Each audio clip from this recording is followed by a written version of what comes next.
Naomi and Pedro circling each other is a Jewish wedding tradition. They both circled each other 3 times, making the other the center of their universe.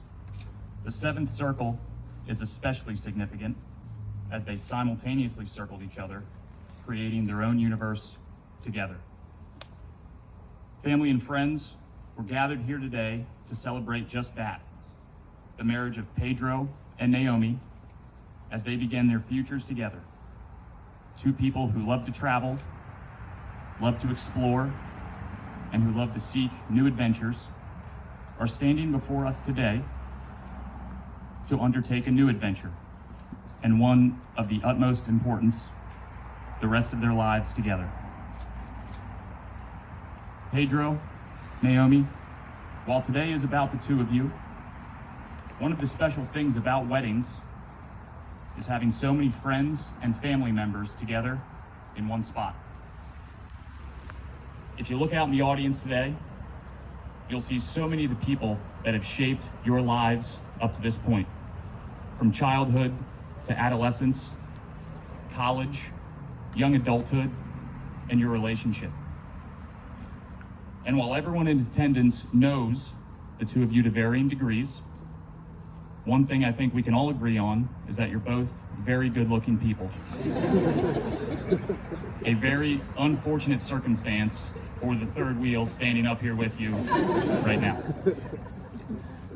But as attractive as you may look on the outside, the 2 of you are standing here today because the beauty you see in each other runs much deeper than anything external. There is a deeper connection between the 2 of you that no one else here quite understands and never will. And as a married man myself of 2.5 years, I consider myself quite the expert. So here's some unsolicited advice. As deep as that connection feels right now, never stop digging. Up to this point, you have both approached everything in your life with passion, drive, and a standard of excellence, and you should treat your marriage no different.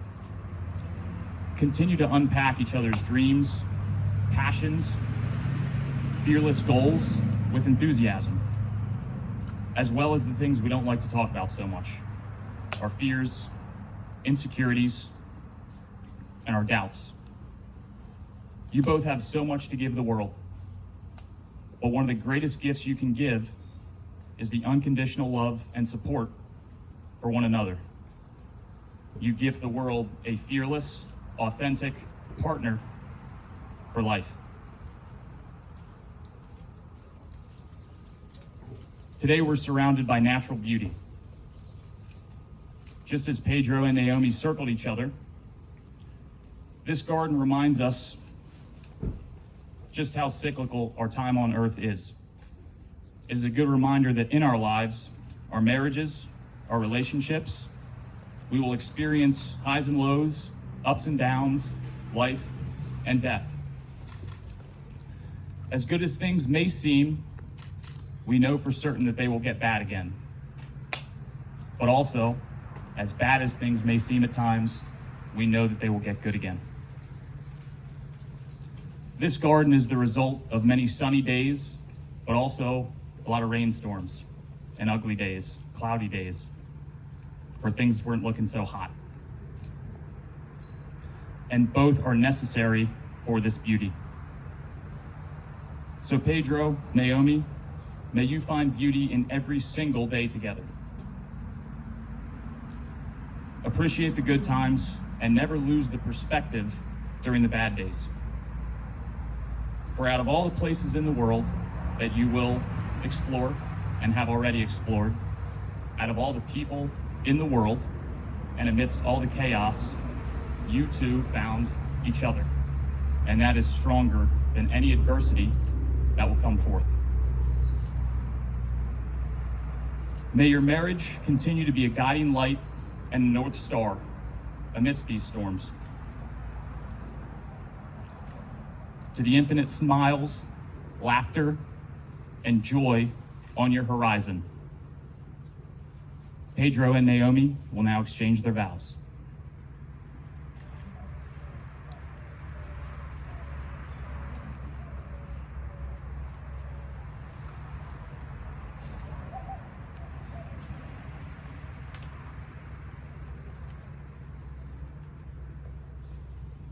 Knew I was going to mess something up.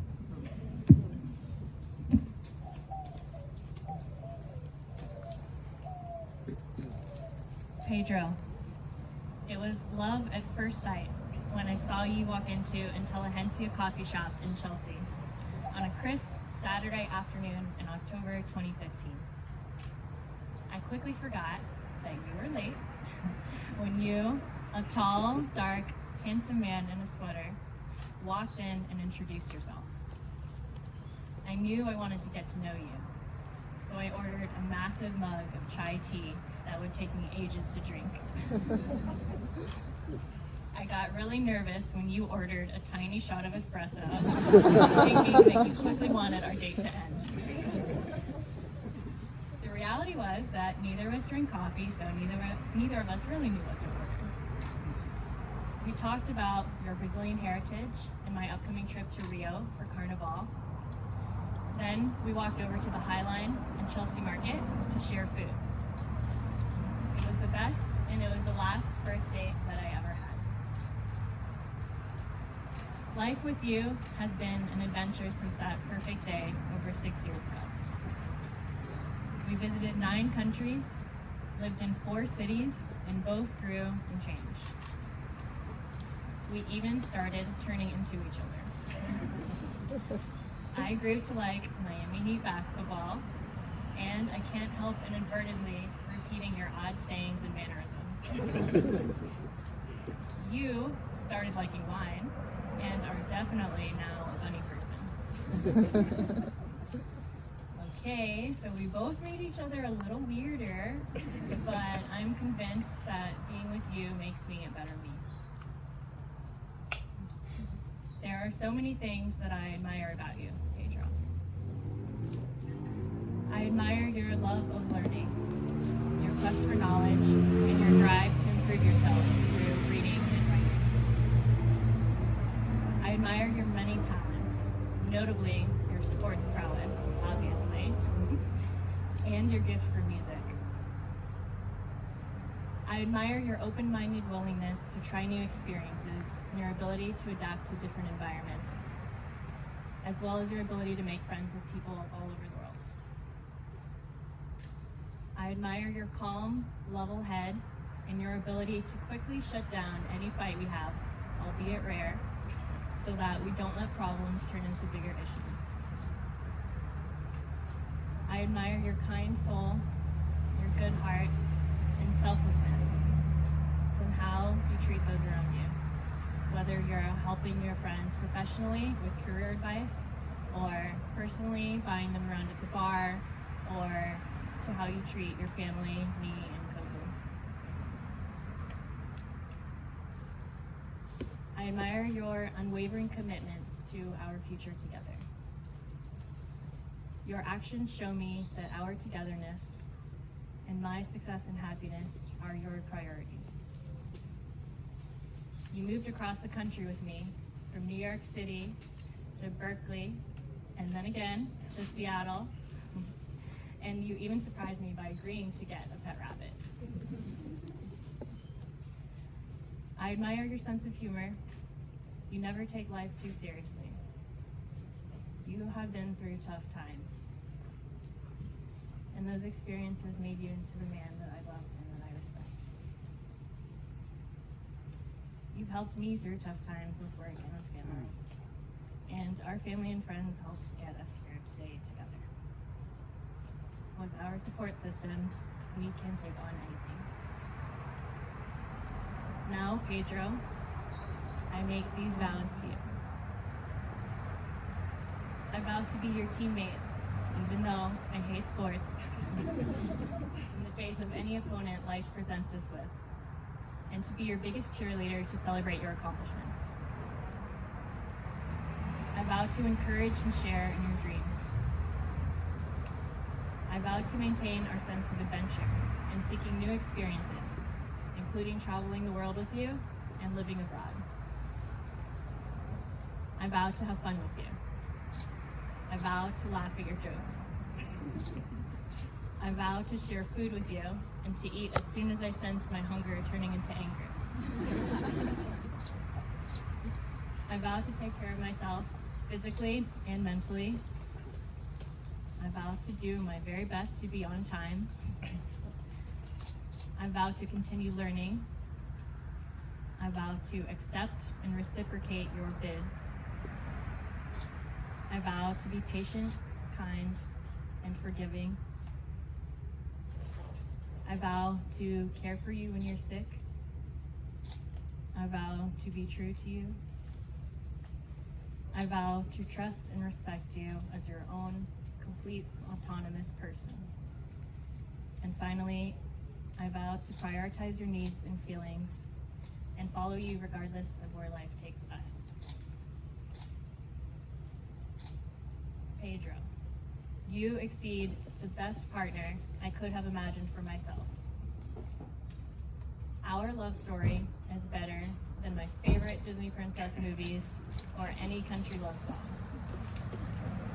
You're even more handsome than when I first met you, because now I deeply know you. I intend to love you, to hold you, and to grow very, very old with you. I promise to be your companion in good times and in bad for as long as we both shall live. Today is the best day of my life because I get to become your wife. You are my person and I love you, Pedro.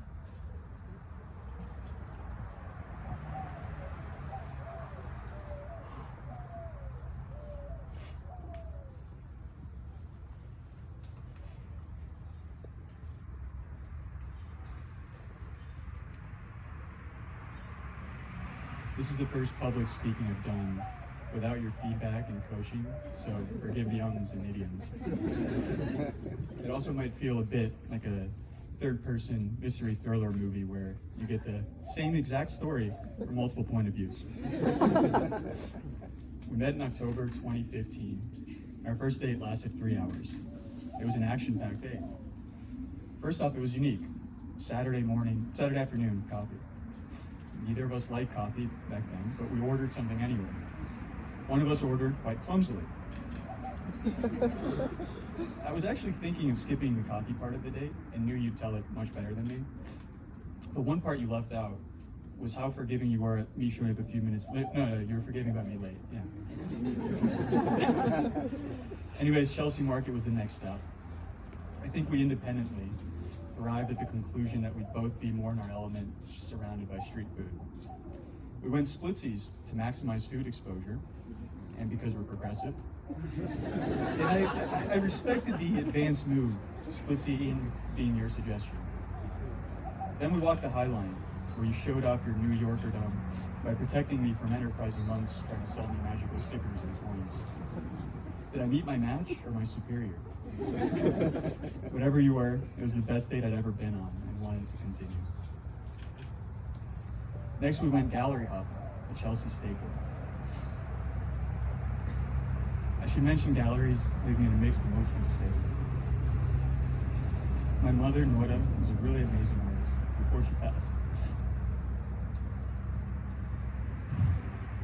I love being around art and the ways people express themselves. The galleries remind me of her, and it also makes me quite sad to be here. Anyways, you had no freaking way of knowing this. But even on that first date, I felt completely comfortable around you. I instinctively felt like I could be vulnerable in ways I didn't know were possible.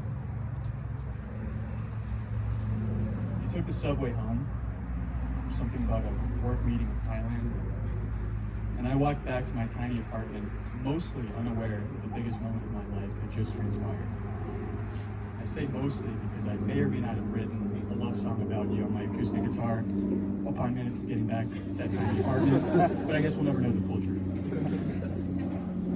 We've since had a million more dates, explored the world together, adopted a Pokemon, a bunny, little Kobu, had many highs and certainly a few lows, and finally get to be here in front of everyone we love to celebrate. Start my vows now. Naomi, I love everything about you. You're the most thoughtful person I've ever met. You're so authentic and genuine. You're kind and your smile is real. And you're so incredibly consistent. I've never met anyone who can stick to a goal and just work on it little by little every single day as well as you, whether that's getting into a top business school or running a marathon. You stick to your values, you defend your people, you don't follow crowds just because. You're as infallible as they come. I learn from you every day. And everyone here knows how much you love your friends and family, with this amazing weekend only further confirming it. Yes, thank her, not me. I'm constantly reminded of how much you love and value me, cooking incredible plant-forward meals, being my emotional anchor, dropping everything when I injure myself, and generally being open-minded about my antics and/or choice in friends.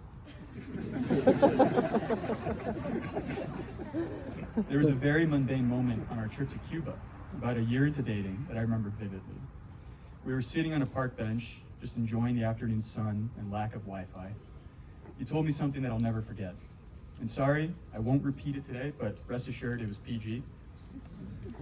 And it stuck with me, and every time I doubt myself or struggle with something, I tap into that very moment. I get really excited about thinking about the rest of our lives together.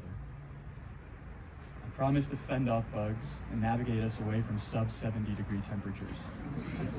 I will keep you entertained, or at least try, well-fed, where I know trying is not enough, and of course, safe and loved. Know that you are always my top priority. I promise to continue trying to be the best version of myself, because you deserve that from your life partner.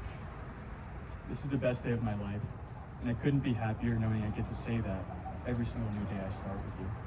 I love you.